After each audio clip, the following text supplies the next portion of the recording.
আসসালামু আলাইকুম, আমি ফারিহা আঞ্জুম স্বর্ণা। সবাইকে স্বাগত জানাচ্ছি ভিসা প্রফেসরের আজকের সংবাদে। শুরুতেই থাকছে সংবাদ শিরোনাম। ইতালিতে আলবেনিয়া ডিগ্রি, আইন পাশ ঝুঁকিতে বাংলাদেশিরাও। কুয়েতে হাজারো মানুষের নাগরিকত্ব বাতিল, অধিকাংশই নারী। সৌদিতে অবৈধ প্রবাসীদের শনাক্তকরণে ড্রোনের ব্যবহার। ট্যুরিস্ট ভিসার ফাঁদে ৩ লাখ বাংলাদেশি শ্রমিক। এবছরে এশিয়ার জন্য আসছে সুপার ভিসা। এবং ইউরোপ ভ্রমণের স্বপ্নে বাধা, সেনজেন ভিসা প্রত্যাখ্যানের শীর্ষ 10 দেশ।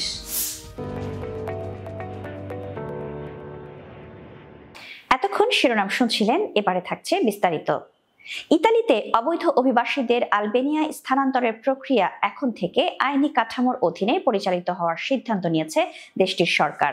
দেশটির সংসদে আস্থা ভোটের মাধ্যমে বিতর্কিত আলবেনিয়া ডিক্রি আইন হিসেবে পাশ হয়েছে। এর ফলে বাংলাদেশি সহ নিরাপদ দেশ হিসেবে চিহ্নিত অন্যান্য দেশের অবৈধ অভিবাসীরা নতুন সংকটের মুখে পড়তে পারেন বলে মনে করছেন অভিবাসন বিশেষজ্ঞরা। বিস্তারিত দেখুন ডেস্ক রিপোর্টে।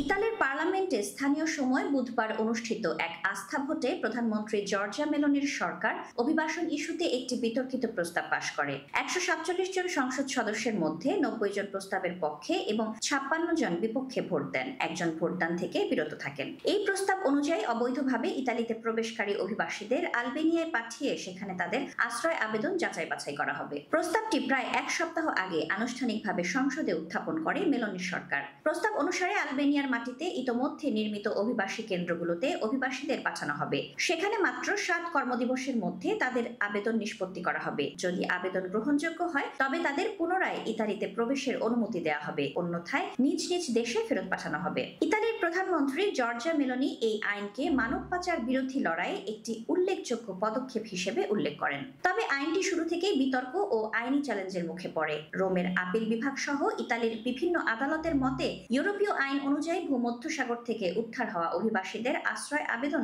ইতালির মাটিতেই নিষ্পত্তি করতে হবে। নতুন আইনে আগের প্রস্তাবনায় থাকা ডিটেনশন সেন্টার ধারণা বাতিল করে সেগুলোকে ডিপোর্ট সেন্টার হিসেবে ঘোষণা করা হয়েছে। যদিও অভিবাসীরা চাইলে কেন্দ্রের বাইরে চলাফেরা করতে পারবেন, তাদেরকে ইলেকট্রনিক ট্র্যাকার ডিভাইস পড়তে হবে যাতে তারা নিরুদ্দেশ না হতে পারেন। আইনটি অনুযায়ী যেসব অভিবাসীর আবেদন প্রক্রিয়াধীন, এমনকি যাদের বিরুদ্ধে ফৌজদারি মামলা চলছে কিংবা জননিরাপত্তার জন্য হুমকি বিবেচিত হচ্ছেন, তাদেরও আলবেনিয়ায় পাঠানো যাবে। ইতালির স্বরাষ্ট্রমন্ত্রী মাত্তেও পিয়ান্তোদোসি জানিয়েছেন এই আইন দ্রুত বাস্তবায়ন করা হবে এবং অভিবাসীদের ফেরত পাঠানোর প্রক্রিয়া আরও কার্যকর ও সময়োপযোগী হবে। আইন ও বিচার মন্ত্রী জানান, আস্থা ভোটে অনুমোদনের পর আলবেনিয়া ডিক্রি এখন কার্যকর হওয়ার পথে। তবে বিরোধী দল ও মানবাধিকার সংগঠনগুলো এই আইনের তীব্র সমালোচনা করেছে। ডেমোক্রেটিক পার্টির সংসদ সদস্য রাখায়েলে স্কারপা একে জোরপূর্বক ও অস্বচ্ছভাবে পাশকৃত আইন আখ্যা দিয়ে বলেন, মাত্র ১৫৭ জন অভিবাসীকে স্থানান্তরের জন্য ১ বিলিয়ন ইউরো ব্যয় করে মানবাধিকার লঙ্ঘনের নজির স্থাপন করা হয়েছে। আলবেনিয়ার সঙ্গে নিরাপত্তা সহযোগিতার অংশ হিসেবে ইতালি ২টি টহল নৌকা উপহার দিয়েছে এবং সেখানকার অভিবাসী কেন্দ্রগুলোর সক্ষমতা বৃদ্ধির পদক্ষেপ গ্রহণ করেছে। হাজার হাজার মানুষের নাগরিকত্ব বাতিল করেছে মধ্যপ্রাচ্যের দেশ কুয়েত এবং তাদের বেশিরভাগই নারী। কুয়েতে গণহারে নাগরিকত্ব বাতিলকে দেশটির নতুন আমির শেখ মিশাল আল আহমদ আল সাবার সংস্কারমূলক এজেন্ডার অংশ হিসেবে দেখা হচ্ছে। বিস্তারিত দেখুন ডেস্ক রিপোর্টে। সাপ্তাহিক শরীরচর্চার ক্লাস শেষে বাসায় ফিরতেই চমকে উঠলেন লামা। দেখলেন তিনি আর কুয়েতের নাগরিক নন। এক মুহূর্তেই তিনি হয়ে পড়েছেন রাষ্ট্রহীন, কারণ বিয়ের মাধ্যমে পাওয়া নাগরিকত্বটি সরকার বাতিল করেছে। কুয়েত সিটিতে ক্লাসের জন্য ক্রেডিট কার্ডে পেমেন্ট প্রত্যাখ্যান হওয়ার পর জানতে পারেন তার ব্যাংক হিসাব সাময়িকভাবে বন্ধ রাখা হয়েছে। এমন ঘটনা ঘটেছে আরো হাজারো মানুষের সঙ্গে, যাদের বেশিরভাগই নারী। কর্তৃপক্ষ বলছে নাগরিকত্ব হারালেও এসব নারীকে কুয়েতি হিসেবে বিবেচনা করা হবে এবং সামাজিক সুবিধা দেওয়া হবে, কিন্তু তারা রাজনৈতিক অধিকার হারিয়ে ফেলেছেন। ২০২৩ সালের ডিসেম্বরে ক্ষমতায় এসে ৫ মাসের মাথায় সংসদ বাতিল করেন শেখ মিশাল আল আহমদ আল সাবার। সেই সঙ্গে সংবিধানের কিছু অংশ স্থগিত করেন। বিশ্লেষকদের মতে তার সর্বশেষ পদক্ষেপটি মূলত কুয়েতি পরিচয় পুনর্গঠনের লক্ষ্যে নেওয়া হয়েছে, যার লক্ষ্য রক্তসূত্রে কুয়েতিদের নাগরিকত্ব সীমিত রাখা এবং দীর্ঘদিন ধরে চলা রাজনৈতিক অচল অবস্থার পরিপ্রেক্ষিতে ভোটার সংখ্যা হ্রাস করা। সরকারি পরিসংখ্যানের উপর ভিত্তি করে এএফপির পরিসংখ্যান বলছে বলছে,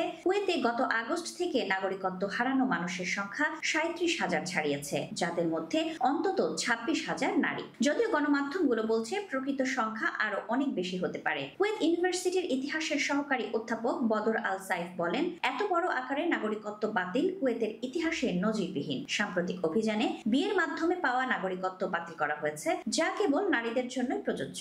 1987 সালের পর যেসব নারী এভাবে নাগরিকত্ব পেয়েছেন সেগুলো বাতিল করা হয়েছে। সরকারি তথ্য মতে 1993 থেকে 2020 সালের মধ্যে 38,505 জন নারী বিয়ের মাধ্যমে কুয়েতের নাগরিকত্ব পেয়েছিলেন। এছাড়া কুয়েত সরকারের এই পদক্ষেপের আওতায় পড়েছেন দ্বৈত নাগরিকরা। যেসব মানুষ প্রতারণার মাধ্যমে যেমন জাল কাগজপত্র দিয়ে নাগরিকত্ব নিয়েছেন, তাদের বিরুদ্ধেই এমন ব্যবস্থা নিচ্ছে দেশটির সরকার। অনেকেই এখন নিজের পুরনো জাতীয়তা ফিরে পেতে সংগ্রাম করছেন। অ্যামনেস্টি ইন্টারন্যাশনালের মানসুরে মিলস বলেন, নাগরিকত্বের অধিকার একটি মৌলিক মানবাধিকার। এটি না মানলে মানুষের জীবন তছনছ হয়ে যেতে পারে, যেমনটি বিদুনদের বেলায় বহু বছর ধরে হয়েছে। আসন্ন হজ মৌসুম সামনে রেখে সৌদি আরব হজ ব্যবস্থাপনায় কঠোর নজরদারি ও প্রযুক্তি নির্ভর ব্যবস্থা জোরদার করেছে। পারমিট ছাড়া হজ নয় স্লোগানকে সামনে রেখে দেশটির কর্তৃপক্ষ উন্নত প্রযুক্তি সম্পন্ন ড্রোন ব্যবহার করে অনুমোদনহীন হাজিদের শনাক্ত করছে। হজে অংশগ্রহণের জন্য বৈধ পারমিট বাধ্যতামূলক করা হয়েছে এবং এর ব্যত্যয় ঘটলে নেওয়া হচ্ছে কড়া ব্যবস্থা। বিস্তারিত ডেস্ক রিপোর্টে। সম্প্রতি সৌদি আরবের জননিরাপত্তা অধিদপ্তর একটি ভিডিও প্রকাশ করেছে, যেখানে দেখা যায় একটি ড্রোন সন্দেহভাজন একটি যানবাহনকে অনুসরণ করে সেটির অবস্থান নিরাপত্তা বাহিনীকে জানিয়ে দেয়। পরবর্তীতে সেই তথ্যের ভিত্তিতে অভিযান চালিয়ে অবৈধভাবে হজে অংশ নিতে চাওয়া ব্যক্তিদের আটক করা হয়। এটি ছিল আধুনিক প্রযুক্তির সহায়তায় পরিচালিত নজরদারির একটি উদাহরণ। স্বরাষ্ট্র মন্ত্রণালয় জানিয়েছে, চলমান অভিযানে বেশ কয়েকজনকে গ্রেপ্তার করা হয়েছে, যারা অনুমতি ছাড়া হজ পালনের চেষ্টা করছিলেন। অপরাধীদের বিরুদ্ধে নেওয়া শাস্তিমূলক ব্যবস্থার মধ্যে রয়েছে কারাদণ্ড, প্রত্যেক অবৈধ হাজির জন্য সর্বোচ্চ 1 লক্ষ সৌদি রিয়াল পর্যন্ত জরিমানা, প্রবাসীদের ক্ষেত্রে দেশ থেকে বহিষ্কার এবং ভবিষ্যতে 10 বছর সৌদি আরবে প্রবেশে নিষেধাজ্ঞা। এছাড়া অবৈধভাবে ব্যবহার করা যানবাহন জব্দ করার জন্য আদালতের অনুমতি চাওয়া হয়েছে। কর্তৃপক্ষ আবারও স্পষ্ট করে জানিয়েছে, হজ পালনের জন্য নির্ধারিত হজ ভিসা ছাড়া কেউ হজে অংশ নিতে পারবে না। যারা সৌদিতে ভিজিট ভিসা নিয়ে প্রবেশ করেছেন, তারা এই ধর্মীয় আনুষ্ঠানিকে অংশগ্রহণ করতে পারবেন না। বিদেশি হজযাত্রীদের জন্য নির্ধারিত 80টি দেশের হজ অফিস বা 126টি দেশের জন্য চালু নুসুক হজ প্ল্যাটফর্মের মাধ্যমে হজ ভিসার প্রাপ্তি বাধ্যতামূলক। এছাড়া যারা অনুমতি ছাড়া হজ পালনের চেষ্টা করবে, তাদের বিরুদ্ধে 20,000 সৌদি রিয়াল পর্যন্ত অতিরিক্ত জরিমানার বিধান রাখা হয়েছে। এই পদক্ষেপগুলো নেওয়া হয়েছে মূলত সেই সব বিদেশি নাগরিকদের ঠেকাতে যারা ভিসার মেয়াদ শেষ হওয়ার পরও সৌদিতে থেকে হজে অংশ নেওয়ার চেষ্টা করতে পারেন। হজ ইসলামের অন্যতম মৌলিক স্তম্ভ এবং শারীরিক ও আর্থিকভাবে সামর্থ্যবান প্রত্যেক মুসলমানের জন্য জীবনে অন্তত একবার পালন করা ফরজ। এই পবিত্র ধর্মীয় আচার যেন শৃঙ্খলার মধ্যে সম্পন্ন হয়, তা নিশ্চিত করতেই সৌদি আরব এবছর কার্যকর ও কঠোর পদক্ষেপ গ্রহণ করেছে। শরীয়তপুরের মোহাম্মদ ইলিয়াস জীবনের নতুন আশা নিয়ে মালয়েশিয়ার পথে পাড়ি জমিয়েছিলেন। দালালের প্রলোভনে পড়ে 3.5 লাখ টাকা দিয়ে টুরিস্ট ভিসায় পাড়ি জমান কুয়ালালামপুরে। কিন্তু বিমানবন্দরে নেমে দালালের আরো 1 লাখ টাকা দেওয়ার পরও তিনি বের হতে পারেননি। দিনের পর দিন বিমানের ভেতরে কাটিয়েছেন, অনেক সময় খাবার ও পানির অভাবেও ভুগেছেন। শেষে মালয়েশিয়ার ইমিগ্রেশন পুলিশ তাকে দেশে ফেরত পাঠায়। একই পরিস্থিতি প্রায় 3 লাখ শ্রমিকের। বিস্তারিত থাকছে ডেস্ক রিপোর্টে। সরকারি তথ্য অনুযায়ী মালয়েশিয়ায় বর্তমানে 15 লাখের বেশি বাংলাদেশি শ্রমিক কর্মরত। 2022 সালে দীর্ঘ বিরতির পর শ্রমবাজার খোলার পর 2023 সালেই 3.5 লাখের বেশি কর্মী দেশটিতে যান। কিন্তু দালাল ও রিক্রুটিং এজেন্সির অসাধু চক্র এই সুযোগকে পুঁজি করে হাজারো শ্রমিককে টুরিস্ট ভিসায় পাঠিয়ে বিপদে ফেলছে। ইলিয়াসের মতো প্রায় 3 লাখ বাংলাদেশি একইভাবে প্রতারণার শিকার হয়েছেন বলে জানা গেছে। টুরিস্ট ভিসার আড়ালে শ্রমিক পাঠিয়ে চলছে মানব পাচার। এসব ভুক্তভোগীদের অভিযোগ, মালয়েশিয়ায় অবস্থিত বাংলাদেশ হাই কমিশন তাদের সাহায্যে এগিয়ে আসছেন না। অনেকেই ইমিগ্রেশন ক্যাম্পে আটক হয়ে মানবেতর জীবন কাটাচ্ছেন। ভুক্তভোগীরা জানান, মালয়েশিয়ায় পৌঁছানোর পর অনেক সময় নিয়োগকর্তার পক্ষ থেকে প্রতিশ্রুত কাজ মেলে না। কেউ কেউ বৈধ ভিসা নিয়েও চুক্তি অনুযায়ী কাজ পাননি। বাধ্য হয়ে অবৈধভাবে অন্যের অধীনে কাজ করছেন, যা দেশটির আইনে অপরাধ। এদিকে যারা টুরিস্ট ভিসায় গেছেন, তারা বৈধ কাজ তো দূরের কথা, ফিরে আসার পথ খুঁজে পাচ্ছেন না। এদিকে মানব পাচারে অভিযুক্ত কয়েকটি রিক্রুটিং এজেন্সির বিরুদ্ধে ইতোমধ্যে মালয়েশিয়ান সরকার আইনি ব্যবস্থা নিয়েছে।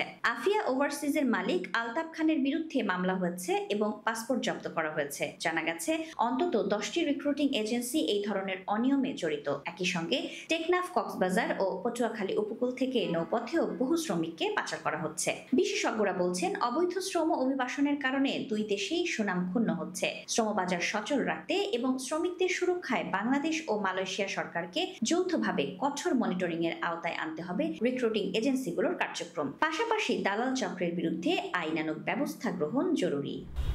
শিগগিরই আসছে দক্ষিণ পূর্ব এশিয়ার সুপার ভিসা, যাতে একবার ভিসা নিয়ে একাধিক দেশ ভ্রমণের স্বপ্ন সত্যি হতে যাচ্ছে। বিস্তারিত দেখুন ডেস্ক রিপোর্টে।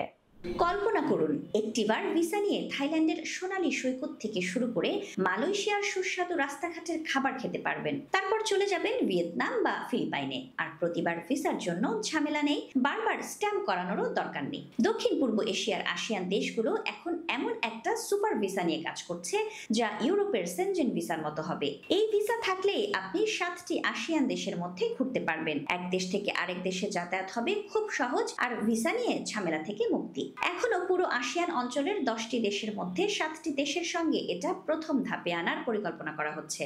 Singapore, Thailand, Malaysia, Philippine, Myanmar, Cambodia, Laos এবং ভিয়েতনাম। আমরা জানি আসিয়ান দেশগুলো আগে থেকেই একে অপরের নাগরিকদের কিছুটা ভিসা মুক্ত ভ্রমণের সুবিধা দিচ্ছে, কিন্তু এবার তারা চাইছে আরো একদম সহজ ও ঝামেলা মুক্ত এক ব্যবস্থা, যাতে পর্যটকদের জন্য ভ্রমণ আরো আনন্দদায়ক হয়। চলুন এবারে জেনে নেই কি কি সুবিধা থাকছে এই ভিসায়। এক ভিসায় 7 দেশের ভিন্ন ভিন্ন রঙিন সংস্কৃতি, মনোরম খাবার, চমৎকার স্থান সবই ঘুরে দেখার সুযোগ। বিমানবন্দর বা সীমানায় দীর্ঘ লাইন ও অপেক্ষা কমে যাবে।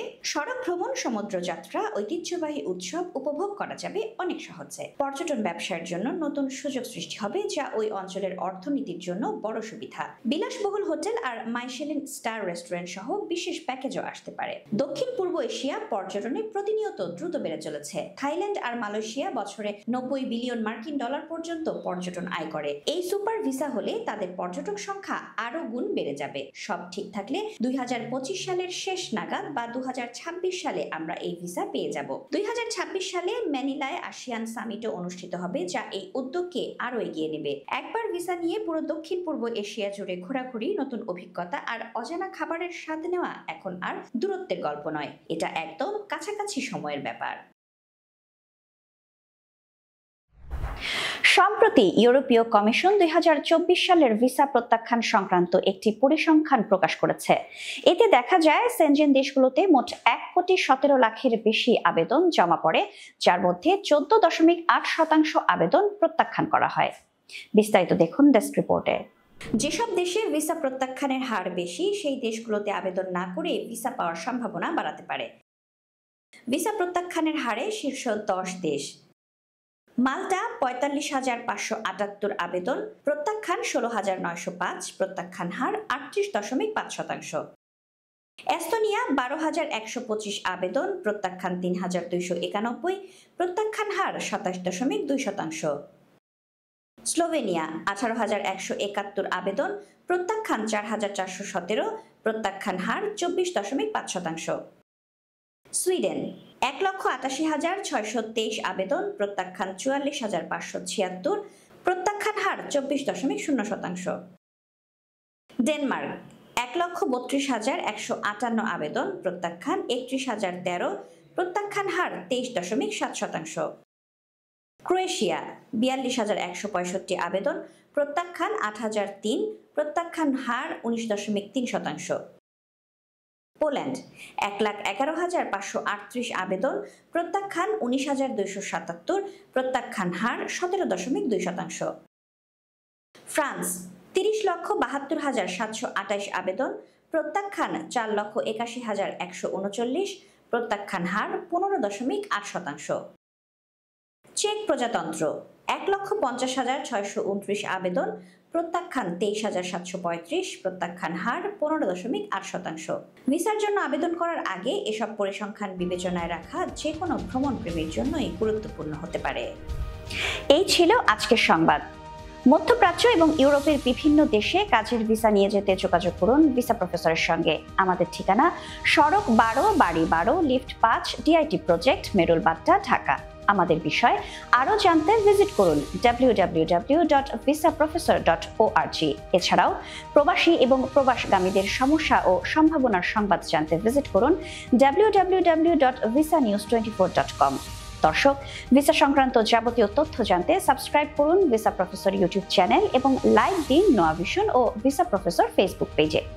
এই আহ্বানে আজকের মতো বিদায় নিচ্ছি। আবারও দেখা হবে। ভালো থাকুন, সুস্থ থাকুন। আল্লাহ হাফেজ।